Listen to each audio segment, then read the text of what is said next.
வணக்கம். நீங்கள் இணைந்திருப்பது இலங்கையின் முதல் தர செய்தி வழங்குனரான நியூஸ் ஃபர்ஸ்டின் 28 மணி பிரதான செய்திகளோடு உங்களுடன் நான் தனுஷியா ஞானசேகரன். விரிவான செய்திகளுக்குள் செல்வதற்கு முன்னதாக முதலில் இன்றைய நாளுக்கான தலைப்புச் செய்திகள். மீண்டும் பிரதமராக மஹிந்த ராஜபக்ச பதவி பிரமாணம்.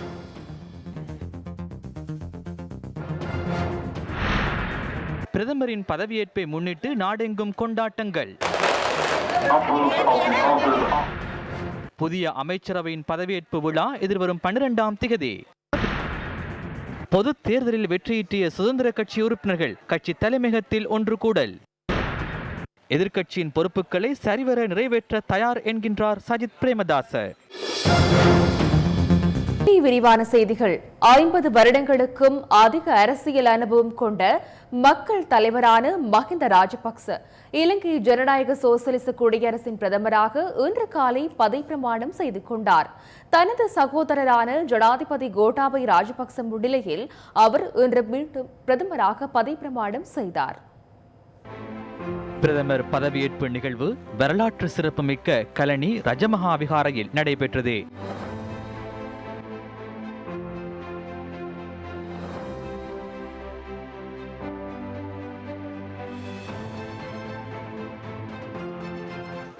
காலை 9 மணிக்கு வைபவம் ஆரம்பமானது.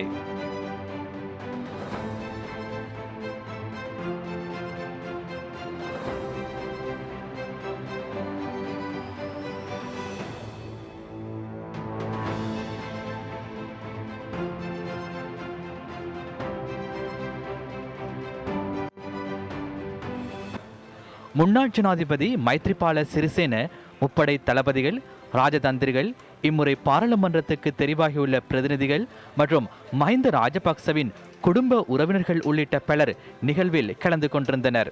பதவியேற்க முன்னர் கலனி ரஜமஹா விகாரின் விகாராதிபதி பேராசிரியர் கொள்ளுப்பிட்டிய மஹிந்த சங்கரக்த தேரர் உள்ளிட்ட தேரர்கள் பிரதமருக்கு ஆசி வழங்கினர். ஏதேன சச்சேன சுவத்தி ஹோது ஏதேன சச்ச வஜ்யேன சப்ப துக்கம் விநாசது. 9:28 உதயமான சுப நேரத்தில் மஹிந்த ராஜபக்ச இலங்கையின் பிரதமராக சத்திய பிரமாணம் செய்து கொண்டார். මහින්ද රාජපක්ෂ වන මම ශ්‍රී ලංකා ප්‍රජාතන්ත්‍රවාදී සමාජවාදී ජනරජයේ අග්‍රාමාත්‍ය ධූරයේ කාර්ය සහ ශ්‍රී ලංකා ප්‍රජාතාන්ත්‍රික සමාජවාදී ජනරජයේ ආණ්ඩුක්‍රම ව්‍යවස්ථාව සහ නීතියට අනුකූලව අවංක ඉටු කරන බවටද ශ්‍රී ලංකා ජනරජයට පක්ෂපාත වන බවට මගේ උපරිම ශක්ති ප්‍රමාණය ශ්‍රී ලංකා ප්‍රජාතන්ත්‍රික සමාජවාදී ජනරජයේ ආණ්ඩුක්‍රම ව්‍යවස්ථාව ආරක්ෂා කොට අනුගමනය කරන බවටද ගෞරව බහුමානයෙන් යුක්තව ප්‍රකාශ කොට ප්‍රතිඥා දෙමි.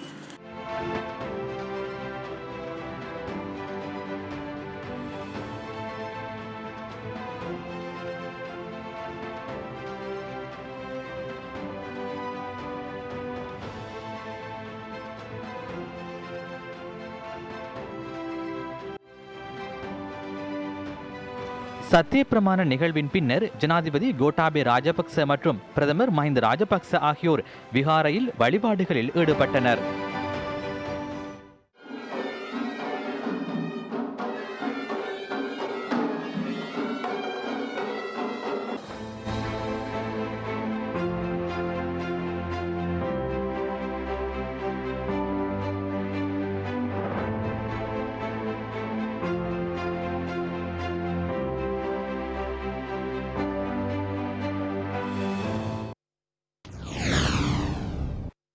பிரதமராக பதவியேற்றதன் பின்னர் மஹிந்த ராஜபக்ச இன்று முற்பகல் ஹூனுபிட்டிய கங்காராம விகாரைக்கு சென்று வழிபாடுகளில் ஈடுபட்டார்.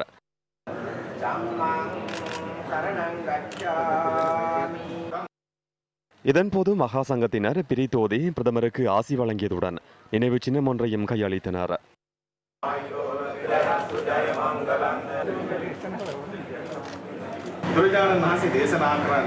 ஒழுக்கம் மிக முக்கியமானது என புத்த பெருமான் கூறியுள்ளார். ஒழுக்கம் சீர்குலைந்தால் அன்றைக்கு புத்த சாசனம் சீர்குலையும். ஒழுக்கமுள்ள நாடாக நமது நாட்டை முன்னோக்கி கொண்டு செல்வதற்கான சந்தர்ப்பம் இதுவே.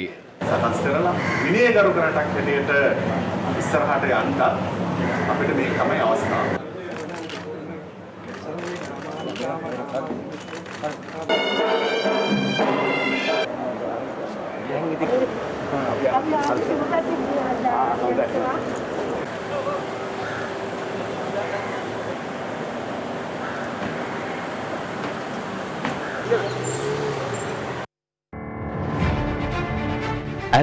வாழ்வில் 5 தசாப்தங்களை நிறைவு செய்துள்ள மஹிந்த ராஜபக்ச தனது தந்தையின் வழியில் அரசியல் பயணத்தை ஆரம்பித்தார். மக்களுக்காக அர்ப்பணிப்புடன் செயற்பட்ட இளம் மஹிந்த ராஜபக்ச 1968ஆம் ஆண்டு பெலியத்த தொகுதியில் ஸ்ரீலங்கா சுதந்திர கட்சியின் அமைப்பாளராக நியமிக்கப்பட்டார். அதனை அடுத்து 2 வருடங்களின் பின்னர் மக்கள் ஆணையை பெற்றுக்கொண்ட மஹிந்த ராஜபக்ச ஆக குறைந்த வயதுடைய இளம் பாராளுமன்ற உறுப்பினராக பெலியத்திலிருந்து பாராளுமன்றத்துக்கு தெரிவானார். மக்களை இணைத்துக் கொண்டு பல்வேறு திட்டங்களையும் ஆதரவாளர்களை ஒன்றிணைத்துக் கொண்டு ஸ்ரீலங்கா சுதந்திர கட்சியை வெற்றி பாதைக்கு கொண்டு செல்வதற்காக மஹிந்த ராஜபக்ச அர்ப்பணிப்புடன் செயற்பட்டார். 1994ஆம் ஆண்டு பொதுத் தேர்தலில் வெற்றி பெற்றதன் பின்னர் ஆட்சிபீடமேறிய பொதுஜன ஐக்கிய முன்னணி அரசாங்கத்தில் தொழில் அமைச்சராக மஹிந்த ராஜபக்ச நியமிக்கப்பட்டார்.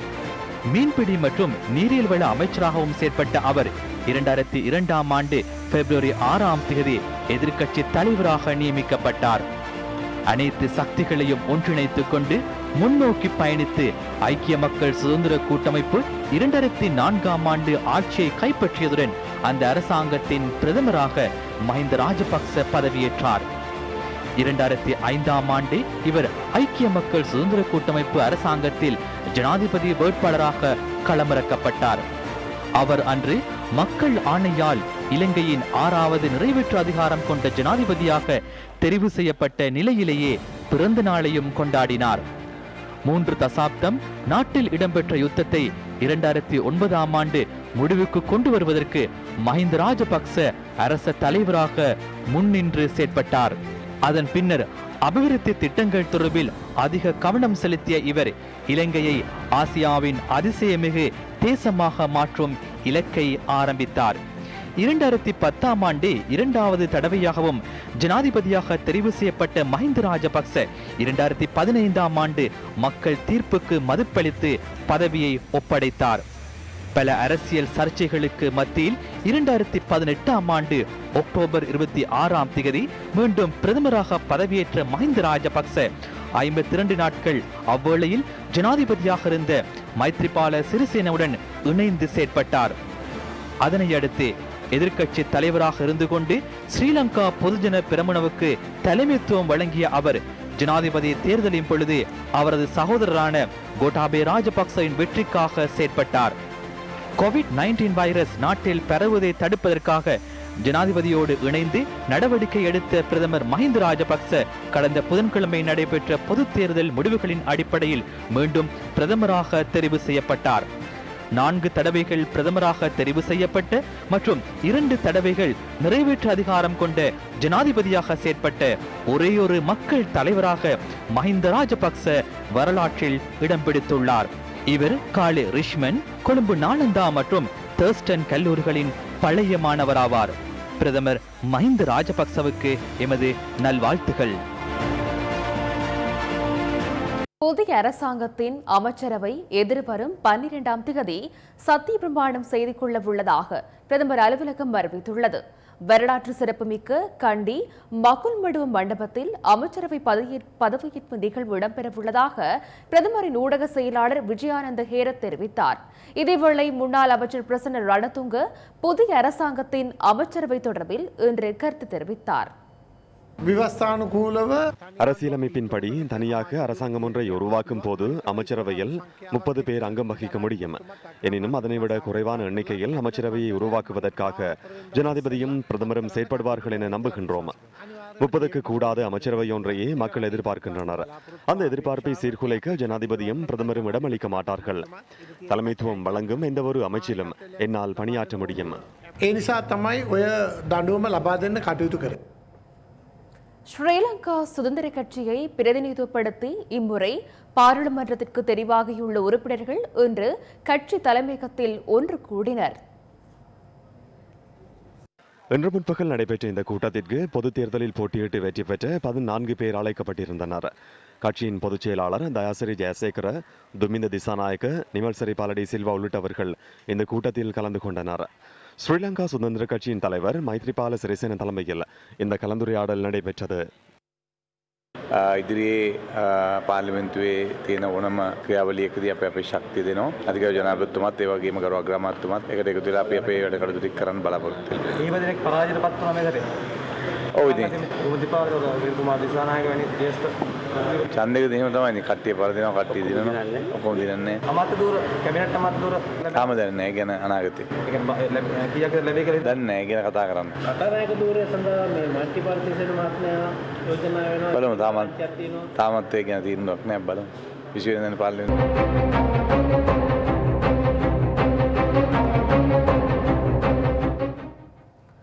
பொது தேர்தல் முடிவுகளின் பிரகாரம் இலங்கை தமிழரசு கட்சிக்கு கிடைத்த தேசிய பட்டியல் ஆசனத்திற்காக தவராசா கலையரசன் நியமிக்கப்படவுள்ளார்.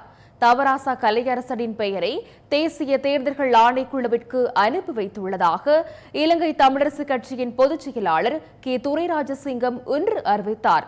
எவ்வாறாயினும் இந்த தீர்மானத்தை தமிழ் தேசிய கூட்டமைப்பின் பங்காளி கட்சி தலைவர்கள் மாத்திரமல்லாது தமிழரசு கட்சியின் சிரேஷ்ட உறுப்பினர்களும் கண்டித்துள்ளனர். கடந்த 5ஆம் திகதி நடைபெற்ற பொதுத் தேர்தலில் வடக்கு கிழக்கில் உள்ள 5 தேர்தல் மாவட்டங்களிலும் இலங்கை தமிழ் அரசு கட்சி 3,27,168 வாக்குகளை பெற்று 9 ஆசனங்களை கைப்பற்றியது. இதற்கமைய இலங்கை தமிழ் அரசு கட்சிக்கு தேசிய பட்டியலில் ஒரு ஆசனமும் கிடைத்தது. இலங்கை தமிழ் அரசு கட்சியின் தலைவர், பொதுச் செயலாளர் உள்ளிட்ட பல முக்கியஸ்தர்கள் இம்முறை பொதுத் தேர்தலில் தோல்வியடைந்த நிலையில் தேசிய பட்டியல் ஆசனம் தொடர்பில் அதிகம் பேசப்பட்டது. பொதுத் தேர்தலில் கிடைக்கும் முதலாவது தேசிய பட்டியல் ஆசனம் திருகோணமலைக்கு வழங்கப்பட வேண்டும் என்ற நிபந்தனையுடனேயே தமிழ் தேசிய கூட்டமைப்பின் தலைவர் இரா சம்பந்தன் தேர்தலில் போட்டியிட்டதாக யாழ் மாவட்டத்தில் வெற்றியீட்டிய சிவஞானம் ஸ்ரீதரன் நேற்று தெரிவித்தார். ஒரு உறுப்பினர் தலைமை பொறுப்பை ஏற்பதற்கு தான் தயார் என்ற வகையிலே சொல்லியிருக்கின்ற அந்த கூட்டை நான் முற்றாக நிராகரிக்கிறேன். கட்சியினுடைய தலைமையிலே எங்களுக்கு எப்பொழுதும் நம்பிக்கை இருக்கிறது. தலைவர் அவர்களுக்கு கடைசி நேரத்திலே சில அழுத்தங்கள் கொடுக்கப்பட்டு அவர் இந்த தேசிய பட்டியலை பெற வேண்டும் என்கின்ற அழுத்தம் நேற்று எங்களுடைய தீர்மானம் எடுக்கப்பட்டதுக்கு பிறகு கிடைத்ததாக நான் அறிகின்றேன். எனக்கு கூட இந்த விதமான அழுத்தம் கிடைத்தது. எங்களுடைய தேசிய பட்டியலுக்கான உறுப்பினரை இன்று காலை நான் தலைவர் தேசிய தேர்தல்கள் ஆணைக்குழுவுக்கு அனுப்பி வைத்திருக்கின்றேன். அது அவருக்கு கிடைத்திருக்கும். இந்த வகையிலே தவராஜா கலையரசன் அவர்களை நாங்கள் பரிந்துரை செய்து அனுப்பி வைத்திருக்கின்றோம். நாங்கள் பின்னடைவை சந்தித்திருந்தாலும் அந்த மாவட்ட ரீதியாக அம்பாறை மாவட்டத்துக்கு எங்களுடைய தமிழ் தேசிய கூட்டமைப்பு சார்பாக எந்த விதமான பிரதித்துவமும் கிடைக்கப்பெறவில்லை என்ற அந்த இழப்பை ஈடு செய்யும் முகமாக எங்களுடைய தலைமைகள் அம்பாறை மாவட்டத்துக்கு இந்த தேசிய பட்டியல் பாராளுமன்ற உறுப்பினரை கொடுக்க வேண்டும் என்ற அந்த உன்னதமான தூரிய நோக்கு சிந்தனை கொண்ட செயற்பாட்டை எனக்கு வழங்கி இருக்கின்றார்கள். அந்த தேசிய பட்டியல் பாராளுமன்ற உறுப்பினரை யாழ்ப்பாணம் மாட்டின் வீதியில் உள்ள இலங்கை தமிழரசு கட்சியின் அலுவலகத்தில் கட்சியின் முக்கியஸ்தர்கள் சிலர் இன்று ஆலோசனை கூட்டம் ஒன்றை நடத்தினார்.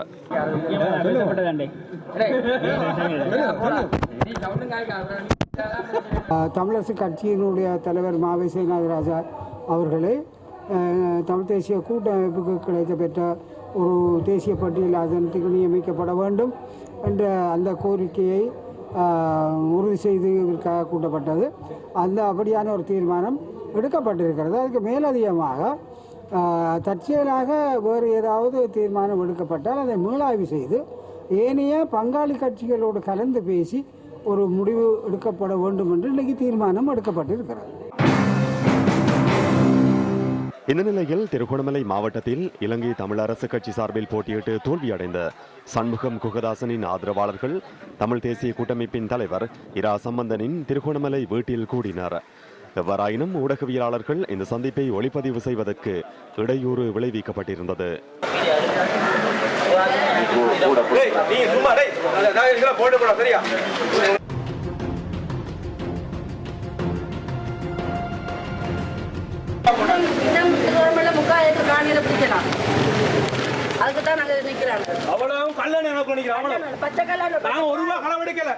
கூடியிருந்தவர்கள் கலைந்து சென்றதன் பின்னர் சண்முகம் குகதாசனம் இரா சம்பந்தனின் வீட்டுக்கு சென்றார்.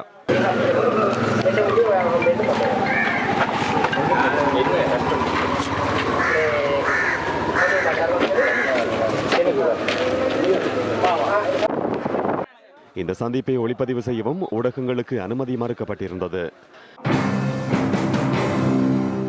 இதேவேளை தேசிய பட்டியல் நியமனம் தொடர்பில் தமது கருத்துக்கள் கேட்டறியப்படாமை தொடர்பில் தமிழ் தேசிய கூட்டமைப்பின் பங்காளி கட்சிகள் அதிருப்தி வெளியிட்டுள்ளன. தேசிய பட்டியல் கொடுப்பது தொடர்பாக தமிழ் தேசிய கூட்டமைப்பின் தலைவர் சம்பந்தனையா அவர்கள் இட்டவரைக்கும் எங்களோடு கலந்தாலோசிக்கவில்லை என்ற மிக வருத்தத்தக்க செய்தியாக நான் இங்கு குறிப்பிட விரும்புகின்றேன். பங்காளி கட்சிகள் நாங்கள் கூடுதலான ஆசனங்களை பெற்றிருக்கின்றோம். எனவே சம்பந்தனையா இதிலே தவறிழைத்திருக்கிறார் என்பதை நான் இங்கு குறிப்பிட விரும்புகின்றேன். எங்களோடு பல விஷயங்கள் தொலைபேசி ஊடாக கேட்கின்ற அவர் இந்த விடயத்திலே அவர் தன்னிச்சையாக செயல்படுவது உண்மையிலே ஏற்றுக்கொள்ள முடியாது. அம்பாறையிலே கொடுக்கப்பட வேண்டும் என்பது எங்களுடைய கருத்தும் அதுவாகத்தான் இருந்தது. ஆனால் யாருக்கு கொடுப்பது என்பதை நாங்கள் முடிவெடுக்க வேண்டும். 3 கட்சிகளும் இணைந்து முடிவெடுக்க வேண்டும். எங்களோடு பேசியிருக்க வேண்டும். தன்னிச்சையாக சம்பந்தனையாக அந்த அதிகாரம் இல்லை என்பதை நான் இங்கு குறிப்பிட விரும்புகிறேன். இந்த 3 கட்சிகளும் கலந்து ஆலோசித்து அல்லது அவர்களுடைய ஆலோசனைகளை பெற்று அல்லது அவர்களுடைய அபிப்பிராயங்களை பெற்றுத்தான் தேசிய பட்டியலுக்கான அங்கத்தவரை நியமித்திருக்க வேண்டும். ஆனால் அப்படி செய்யாமல் தமிழரசு கட்சி தலைவருக்கும் தெரியாமல் தமிழரசு கட்சி செயலாளர் ஒருவர் பேரை சிபாரிசு செய்திருப்பதாக அறிகின்றோம். அவர்கள் அப்படி செய்தது மிக மிக தவறு. இது சம்பந்தமாக கட்டாயமாக ஒரு சரியான நடவடிக்கை ஒன்று எடுப்போம். சம்பந்தண்டர் அவர்களுக்கும் தொலைபேசி மூலம் நான் அறிவித்தேன். எங்களுடைய கட்சியை பொறுத்தமட்டில் சேனாதராய் அவர்களுக்கு கொடுப்பதுதான் நியாயமாக எனக்கு தெரிகிறதா. ஓகே, அப்போ நான் என்னென்னா 1500 வாக்குகள் எடுத்த ஒரு ஆள் தெரிவு செய்யப்படுறதே ஒரு புதுவிதமான விஷயம். அது எல்லாரும் பார்க்கத்தான் போயினமினி 20,000 வாக்குகள் எடுத்த எங்களோட தலைவர் இருக்கிறார். தலைவருக்கு கொடுக்க வேண்டுமென்ற காரணம் இல்லை, நான் இப்போ சொல்லிட்டேன்.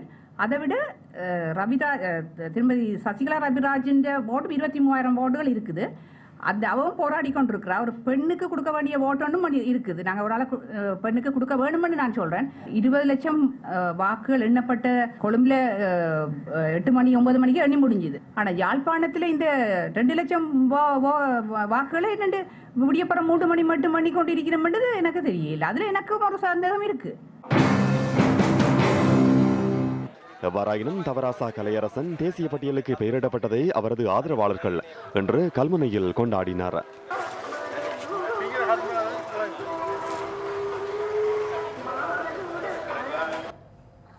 தமிழ் முற்போக்கு கூட்டணிக்கு வாக்குறுதி வழங்கப்பட்டவாறு தேசிய பட்டியல் வழங்கப்பட வேண்டும் என மலையக மக்கள் முன்னணியின் தலைவர் வேலுசாமி ராதாகிருஷ்ணன் கூறுகின்றார்.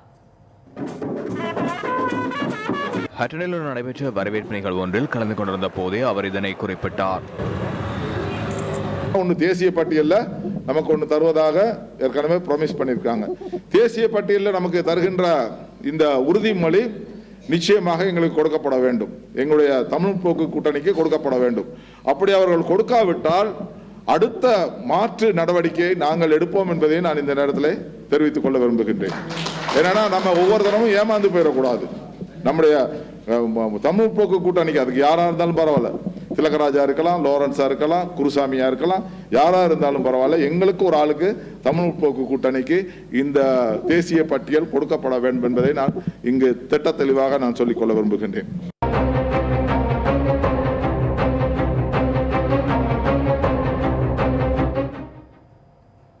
பொது தேர்தலில் வெற்றி ஈட்டியதன் பின்னர் மட்டக்களப்பு காத்தான்குடி பகுதியில் மக்களை சந்திக்க சென்ற முஸ்லிம் காங்கிரசின் உறுப்பினர் நசீர் அகமட்டிற்கு சிலர் எதிர்ப்பு தெரிவித்துள்ளனர். கடந்த பொது தேர்தலில் ஸ்ரீலங்கா முஸ்லிம் காங்கிரஸ் சார்பில் மட்டக்களப்பில் போட்டியிட்ட நசீர் அகமட் வெற்றி பெற்றிருந்தார். வாக்களித்த மக்களை சந்தித்து நன்றி தெரிவிப்பதற்காக நசீர் அகமட் நேற்று காத்தான்குடிக்கு சென்றிருந்தார். காத்தான்குடி பள்ளிவாசலுக்கு அவர் சென்றிருந்த போது அங்கிருந்த சிலர் எதிர்ப்பை வெளியிட்டனர். அங்கிருந்து பாலமுனை பகுதிக்கு நசீர் அகமட் சென்றிருந்த போது இவ்வாறான நிலை ஏற்பட்டது.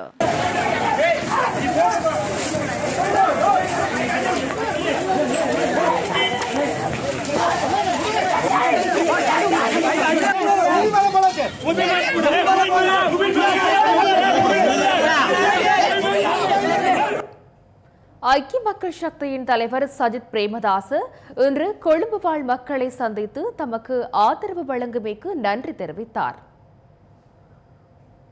கொழும்பு 14 ஸ்ரீமாவோ பண்டாரநாயக்க மாவட்டத்தில் உள்ள லாங்காராமை விகாரைக்கு சென்ற சஜித் பிரேமதாச வழிபாடுகளில் ஈடுபட்டார்.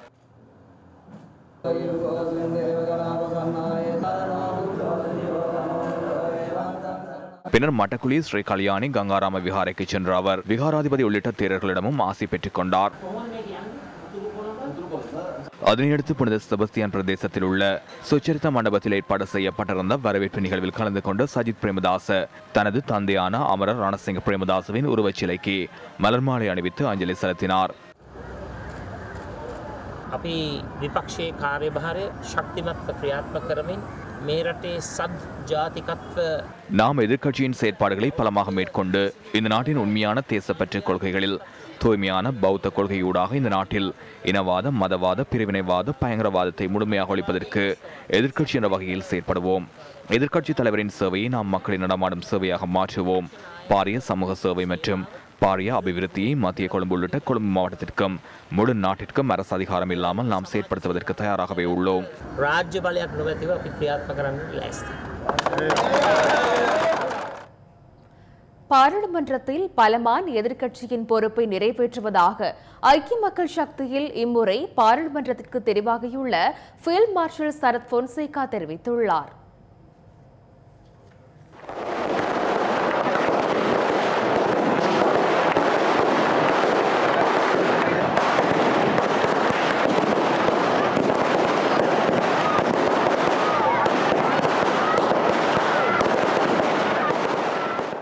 අපේ පක්ෂ නායකයා ගැන අපට විශ්වාසයි. විපක්ෂ නායකයා වෙන්නේ සජිත්. எமது கட்சியின் தலைவர் தொடர்பில் நமக்கு நம்பிக்கை உள்ளது. சஜித் பிரேமதாசவே எதிர்க்கட்சி தலைவராகுவார். நாம் அவருக்கு பலமான ஆதரவை வழங்குவோம். ராஜபக்ச தரப்பினர் எதிர்பார்க்கும் சொகுசு காலத்தை கடப்பதற்கு நாம் இடமளிப்பதில்லை. அந்த தேர்தலில் பலர் ஏமாற்றப்பட்டுள்ளனர். அவர்களை நாம் மீண்டும் தெளிவுபடுத்துவோம். அடுத்த 5 வருடங்களில் நாட்டை மீண்டும் பாதுகாப்பதற்காக போராடுவோம். අපි නැවතත් රට බේරා ගැනීමේ සටනට අවතීර්ණ වෙනවා. இதேவேளை பொது தேர்தலில் வெற்றியீட்டிய வேட்பாளர்களை வரவேற்கும் நிகழ்வுகள் கிழக்கு மாகாணத்தின் சில பகுதிகளில் இடம்பெற்றன. மட்டக்களப்பு மாவட்டத்திலிருந்து பாராளுமன்றத்திற்கு தெரிவான பிள்ளையான் எனப்படும் சிவநேசத்துறை சந்திரகாந்தனின் ஆதரவாளர்கள் இன்று பொதுமக்களுக்கு குளிர்பானங்களை வழங்கி மகிழ்ச்சியை பகிர்ந்து கொண்டனர். இதேவேளை தமிழ் மக்கள் விடுதலை புலிகள் கட்சியினர் இன்று கழுதாவளை பிள்ளையார் ஆலயத்தில் நடைபெற்ற பூஜை வழிபாடுகளில் கலந்து கொண்டனர். பொது தேர்தலில் ஐக்கிய மக்கள் சக்தியின் சார்பில் திருகோணமலை மாவட்டத்தில் வெற்றி பெற்ற MS தௌஃபீக்கை வரவேற்கும் நிகழ்வு இன்று மூதூரில் நடைபெற்றது. நுவரெலியா மாவட்டத்திலிருந்து பாராளுமன்றத்திற்கு முதற் தடவையாக தெரிவாகியுள்ள மயில் வாகனம் உதயகுமார் இவ்வாறு கருத்து வெளியிட்டார். நுவரெலியா மாவட்டத்தில் அதிகமான தமிழ் வேட்பாளர்களையும் சுயேட்சை குழுக்களையும் களமிறக்கி நமது வாக்கில் சிதறடிக்கப்பட வேண்டும், நமது பிரதிநிதித்துவத்தை குறைக்க வேண்டும் என்ற நோக்கத்தோடு செயல்பட்ட முயற்சி தோல்வி அடைந்திருக்கிறது. இனிவரும் காலங்களிலாவது மலைய மக்கள் விழிப்பாக இருக்க வேண்டும் என்று நாங்கள் கேட்டுக்கொள்கிறோம். அத்தோடு நாங்கள் தமிழ் முற்போக்கு கூட்டணி என்ற முறையிலே நாங்கள் எமது வாக்குகளின் எண்ணிக்கையை விட ஆசனங்களின் எண்ணிக்கை அதிகரிக்கப்பட வேண்டும் என்ற நோக்கத்தோடு நாங்கள் ஒற்றுமையாக செயல்பட்டோம். ஒரு சமூகத்தின் வளர்ச்சி என்றால் அது கல்வியிலே தான் தங்கியிருக்கிறது. ஆகவே கல்விக்கு நாங்கள் முன்னுரிமை அளிப்போம். மக்கள் சக்தி மக்கள் அரண் திட்டத்தின் கீழ் இன்று யாழ்ப்பாணத்தில் இரத்த தான நிகழ்வொன்று ஏற்பாடு செய்யப்பட்டது. புத்தூர் கலைமதி பகுதியில் இன்று காலை இந்த இரத்த தான நிகழ்வு ஏற்பாடு செய்யப்பட்டது. மக்கள் சக்தி மக்கள் அரண் செயற்திட்டத்தின் தலைவர் செல்வம் கதிர்காமநாதன் தலைமையில் இந்த இரத்த தான முகாம் நடைபெற்றது. மக்கள் சக்தி மக்கள் அரண் கடந்த மாதம் புத்தூர் கலைமதி பகுதியில் அங்குரார்ப்பணம் செய்து வைக்கப்பட்டமை குறிப்பிடத்தக்கது. இன்றைய இரத்த தான நிகழ்வில் அதிகளவிலானவர்கள் கலந்து கொண்டிருந்தனர். எதிர்காலத்திலே நாங்கள் இன்னும் மக்களுடைய ஒற்றுமையை ஐக்கியத்தை ஏற்படுத்தி அதன் மூலமாக மக்களுக்கு சமூகத்துக்கு செய்ய வேண்டிய நன்மைகளை சமூகத்துக்கும் கிடைக்கக்கூடிய சேவைகளை நாங்கள் இந்த அமைப்பினூடாக மக்களரன் ஊடாக நாங்கள் நிறைவேற்றுவோம். இதேபோல கிளிநொச்சி KN 37 கிராம சேவகர் பிரிவில் உள்ள சோழிநகர் கிராமத்தில் மக்கள் சக்தி மக்களரண் அங்குரார்ப்பணம் செய்து வைக்கப்பட்டது. இதன் தலைவராக சண்முகராசா தயாபரன் தெரிவு செய்யப்பட்டார். செயலாளராக துஷ்யந்தன் தர்ஷனியும் பொருளாளராக அகஸ்டின் எமினியானுஸ் பிள்ளையும் தெரிவு செய்யப்பட்டனர். இதன் போது பொது பிரச்சனைகள் தொடர்பில் கலந்துரையாடப்பட்டது. நீங்கள் செய்தர வேண்டும். போக்குவரத்து மிகவும் சிரமமாக இருக்குது. அந்த கழிவாய்க்காலை சீர் செய்யாவிட்டால் தொடர்ந்தும் இந்த கிராமத்தில் பாதிப்புகள் ஏற்படக்கூடிய சாத்தியக்கூறுகள் இருக்கின்றது. தி வாய்ஸ் டீன் ஸ்ரீலங்கா இலங்கையில் புது புரட்சியுடன் இளம் பாடகர்களை உருவாக்கும் பிரசித்தி பெற்ற ரியாலிட்டி நிகழ்ச்சியாகும். அதன் இறுதிப் போட்டி தற்போது ரத்மலானே ஸ்டெயின் கலையகத்தில் பிரம்மாண்டமான முறையில் நடைபெற்று வருகிறது. இந்த நிகழ்ச்சி சிறுசு டிவியில் தற்போது நேரடியாக ஒளிபரப்பு செய்யப்படுகின்றது.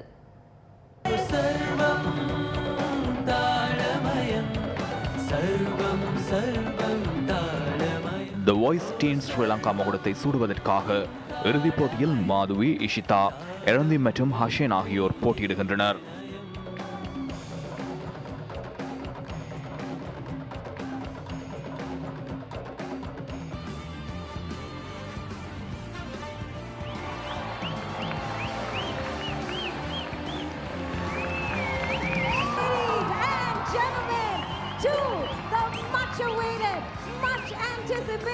Grand finale of The Voice Team Sri Lanka.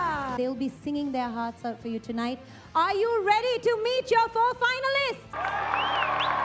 All right, ladies and gentlemen, one of these amazing talents, the voice of Sri Lanka. We start off tonight.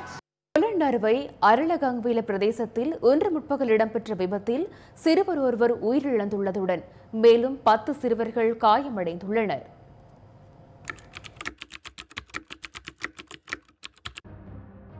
அருளகங்வில தெஹித கண்டிய வீதியில் இந்த விபத்து இடம்பெற்றுள்ளதுடன் அது அருகிலுள்ள CCTVயில் இவ்வாறு பதிவாகியிருந்தது.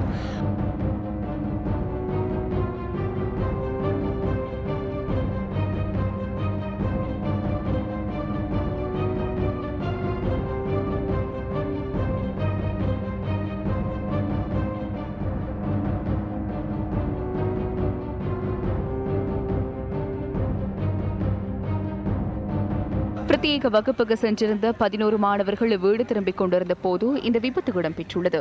இதன்போது சிறுவர் ஒருவர் உயிரிழந்துள்ளதுடன் மேலும் 4 பலத்த காயமடைந்துள்ளனர். ஏனைய 6 மாணவர்களும் சிறு காயங்களுக்கு உள்ளாகியுள்ளனர். ஜீப் சாரதியின் கவலையின்மை விபத்துக்கான காரணம் எனவும் சாரதி மதுபோதையில் இருந்துள்ளதாகவும் போலீசார் தெரிவித்தனர். ஜீப்பின் சாரதி கைது செய்யப்பட்டுள்ளார்.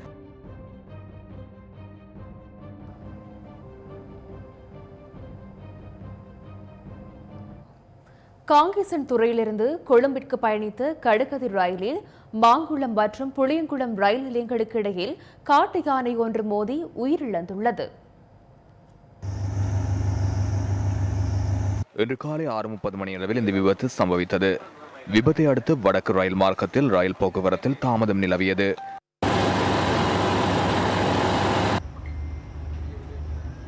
பிற்பகல் 2 மணியளவில் யானையின் சடலம் அகற்றப்பட்டதுடன் வடக்கு ரயில் மார்க்கத்தில் போக்குவரத்து வழமைக்கு திரும்பியுள்ளது. மலையகத்தில் நிலவும் சீரற்ற வானிலையால் சில பகுதிகளில் மரங்கள் முறிந்து வீழ்ந்துள்ளது. மேலும் மண் சரிவும் ஏற்பட்டுள்ளது. மஸ்கெலியா நல்ல தண்ணி பிரதான வீதியூடான போக்குவரத்து மண் சரிவு காரணமாக இன்று முற்பகல் தடைப்பட்டது. ரோஹிணி எல்ல பிரதான வீதிக்கு அருகே இந்த மண் சரிவு ஏற்பட்டிருந்தது. மண் சரிவு ஏற்பட்ட இடத்திற்கு மேலாக உள்ள சில மரங்களும் வீதியில் முறிந்து விழும் அபாயம் உள்ளதாக எமது செய்தியாளர் கூறினார்.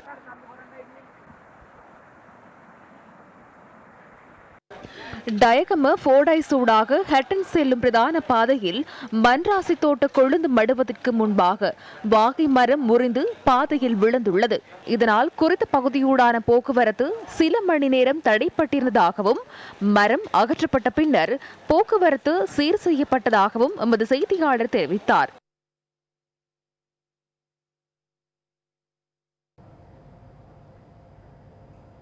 மலையகத்தில் நீரூற்றுகளும் நீர்வீழ்ச்சிகளும் நிரம்பி வழிந்தாலும் சுத்தமான குடிநீரின்றி திண்டாடும் ஒரு சாரரும் வாழ்ந்து கொண்டுதான் இருக்கின்றார்கள். பலாங்குடை பின்னவல புதுக்காடு தோட்டத்தில் சுமார் 120 குடும்பங்களை சேர்ந்த 500க்கும் மேற்பட்டோர் வாழ்ந்து வருகின்றனர். தோட்ட நிர்வாகத்தால் காலையும் மாலையும் 1 மணித்தியாலம் நீர் விநியோகம் மேற்கொள்ளப்பட்டாலும் அது தமக்கு போதுமானதாக இல்லை என இந்த மக்கள் தெரிவிக்கின்றனர். எங்களுக்கு தண்ணியை மட்டும் எடுத்து தாங்க, பிள்ளைங்களை வச்சுட்டு வேலைக்கு போயிட்டு வந்து மூஞ்சி கை கால் கொடுக்க தண்ணி இல்லை. அந்த நேரத்தில் கூட பக்கத்து வீட்டில் தான் போயிட்டு தண்ணி ஒன்று தாங்கன்னு நாங்கள் கேட்கணும். மழை வரும்போது நாங்கள் மழை தண்ணி எடுத்து வடித்து குடிக்கிறோம். பிள்ளைகளுக்கு நோய்கள் வருது. ஆற்று தண்ணி நாங்கள் எடுத்து குடிக்கிறோம். அது வெயில் காலத்துக்கு இல்லை, மழை காலத்துக்கு மட்டும் அதுவும் கலங்கி வருது. தெத்தனகல மலை பகுதியில் உள்ள ஊற்றிலிருந்து நீரை பெறுவதாகவும் வறட்சி காலத்தில் அதுவும் அற்றுப்போவதாகவும் இந்த பகுதி வாழ் மக்கள் குறிப்பிடுகின்றனர். இதனால் சுத்தமான குடிநீரின்றியே 30 வருடங்களை கழித்து விட்டதாகவும் அவர்கள் கூறுகின்றனர். நீர்வீழ்ச்சிகள் அதிகம் உள்ள மாவட்டமாக ரத்தினபுரி காணப்பட்டாலும் இங்கு வாழும் இந்த மக்களின் துரதிருஷ்டவசத்தை போக்கி அவர்களுக்கும் சுத்தமான குடிநீரை பெற்றுக் கொடுக்க வேண்டியது அதிகாரிகளின் கடமையே. இலங்கையின் பாதாள குழுக்களுடன் தொடர்புடைய குற்றவாளிகளில் ஒருவரான அங்குட லொக்கா என சந்தேகிக்கப்படுபவரின் மரணம் உடலில் விஷம் பரவியதால் ஏற்பட்டிருக்கலாம் என தமிழக போலீசார் சந்தேகம் வெளியிட்டுள்ளனர். தமிழக போலீசாரை மேற்கோள் காட்டி டைம்ஸ் ஆஃப் இந்தியா பத்திரிகை இந்த தகவலை வெளியிட்டுள்ளது. கோயம்புத்தூர் சேரன் நகரில் உள்ள வாடகை வீடொன்றில் அங்குட லொக்கா எனப்படும் சந்தேக நபர் உயிரிழந்திருக்கலாம் என சந்தேகிக்கப்படுவதாக அந்த செய்தியில் குறிப்பிடப்பட்டுள்ளது. கடந்த மாதம் 3ஆம் தேதி அவர் உயிரிழந்துள்ளதுடன் கோயம்புத்தூர் மருத்துவக் கல்லூரி வைத்தியசாலையில் 2 நாட்களின் பின்னர் பிரேத பரிசோதனை நடத்தப்பட்டது. உடலில் வெளிப்புறத்தில் அல்லது உடலுக்குள் பாதிப்புகள் ஏற்படாத போதிலும் கையில் ஒரு விரல் மற்றும் கால் விரலில் ஒரு நகம் என்பன நீல நிறம் அடைந்திருந்ததாக பரிசோதனை அறிக்கையில் குறிப்பிடப்பட்டுள்ளது. மத்திய குற்ற தடுப்பு பிரிவினர் கைவிரல் அடையாளங்களை பயன்படுத்தி அங்குட லொக்காவின் அடையாளத்தை உறுதிப்படுத்துவதற்கான முயற்சிகளை மேற்கொண்டு வருவதாகவும் டைம்ஸ் ஆஃப் இந்தியா பத்திரிகை குறிப்பிட்டுள்ளது. அங்குட லொக்கா இந்து வகை சந்துன் என்ற போலி பெயரில் கடவுச்சீட்டொன்றை தயாரித்து தமிழகத்துக்குள் பிரவேசித்துள்ளமை தெரிய வந்துள்ளது. 2017ஆம் ஆண்டு ஜூன் 9ஆம் தேதி இலங்கைக்கு வர முயன்றபோது அவர் கைது செய்யப்பட்டதாகவும் டைம்ஸ் ஆஃப் இந்தியா செய்தியில் குறிப்பிடப்பட்டுள்ளது. இந்த சந்தர்ப்பத்தில் இந்திய பாதுகாப்பு அதிகாரிகள் அங்குட லொக்காவின் கைவிரல் அடையாளங்களை பெற்றிருந்ததாகவும் அதில் தெரிவிக்கப்பட்டுள்ளது. அங்குட லொக்கா என நம்பப்படுகின்ற நபரின் மரணம் தொடர்பில் கைது செய்யப்பட்ட 3 சந்தேக நபர்களையும் 7 நாட்கள் போலீஸ் தடுப்பு காவலில் வைக்குமாறு நீதிமன்றத்தால் உத்தரவு பிறப்பிக்கப்பட்டுள்ளது. கொழும்பை சேர்ந்தவர் என கருதப்படுகின்ற அமானி தாஞ்சி என்று அழைக்கப்படுகின்ற பெண் மதுரையைச் சேர்ந்த சட்டத்தரணியான சிவகாமி சுந்தரி மற்றும் அவரது நண்பரான தியாகேஸ்வரன் ஆகிய 3 கைது செய்யப்பட்டுள்ளனர். கொலை மற்றும் போலி ஆவணம் தயாரித்தமை ஆகிய 2 வழக்குகள் இவர்களுக்கு எதிராக தொடரப்பட்டுள்ளது. பண்டாரவளை பூனாகலை பகுதியில் தோட்டத்தில் வீசப்பட்டிருந்த சிசுவின் சடலம் ஒன்று கண்டெடுக்கப்பட்டுள்ளது. குறித்த பகுதியில் வசிக்கும் தம்பதியினருக்கு பிறந்த 2 நாட்களேயான சிசுவே அவர்களின் வீட்டு தோட்டத்திலிருந்து சடலமாக மீட்கப்பட்டுள்ளது. பிரதேச மக்கள் வழங்கிய தகவலுக்கு அமைய முன்னெடுக்கப்பட்ட விசாரணைகளில் சிசுவின் சடலம் இன்று காலை மீட்கப்பட்டதாக போலீசார் தெரிவித்தனர். சம்பவம் தொடர்பில் சிசுவின் தாயாரான 27 வயதான பெண் கைது செய்யப்பட்டார். குறித்த பெண் பண்டாரவளை நீதவான் முன்னிலையில் ஆஜர்படுத்தப்பட்டதுடன் அவரை எதிர்வரும் 20ஆம் தேதி வரை விளக்கமறியலில் வைக்குமாறு உத்தரவிடப்பட்டுள்ளது.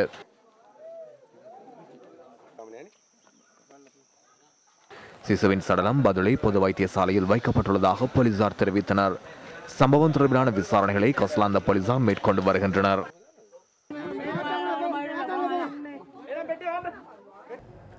திருகோணமலை மாவட்டத்தில் செய்கை மேற்கொள்ளப்படும் வேளாண்மை செய்கை அரக்கொட்டியான் நோய் தாக்கத்தினால் பாதிக்கப்படுவதாக விவசாயிகள் கவலை வெளியிடுகின்றனர்.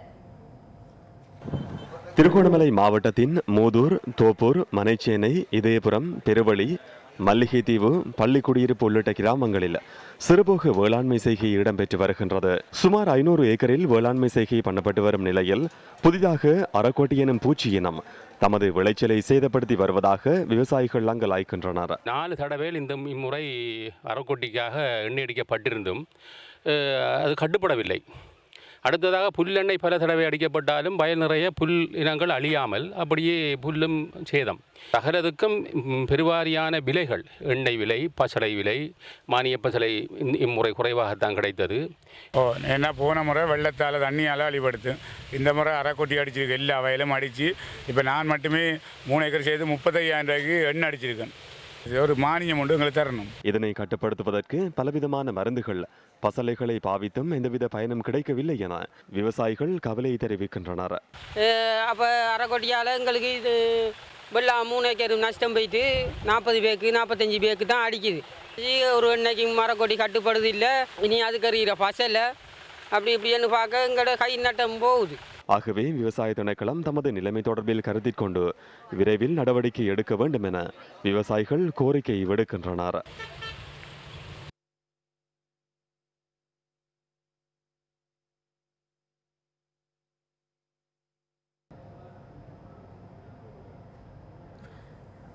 கொழும்பு மாநகர சபையின் மேயர் ரோசி சேனாநாயக்கவின் கணவர் அதுல சேனாநாயக்க இன்று காலமானார். அதுல சேனாநாயக்க முன்னாள் போலீஸ் மா அதிபர் ஸ்டான்லி சேனாநாயக்கவின் புதல்வர் ஆவார். 40 வருடங்களுக்கு மேலாக ஹோட்டல் துறையில் பல்வேறு அனுபவங்களை பெற்றுள்ள அதுல சேனாநாயக்க இலங்கையின் முக்கிய ஹோட்டல்களில் சிலவற்றில் உயர் பதவிகளையும் வகித்துள்ளார். அன்னார் இம்முறை பொதுத் தேர்தலில் ஐக்கிய மக்கள் சக்தி சார்பில் போட்டியிட்ட கனிஷ்க சேனாநாயக்கவின் தந்தையரும் ஆவார். அதுல சேனாநாயக்க தனது 64வது வயதில் காலமாகியுள்ளார்.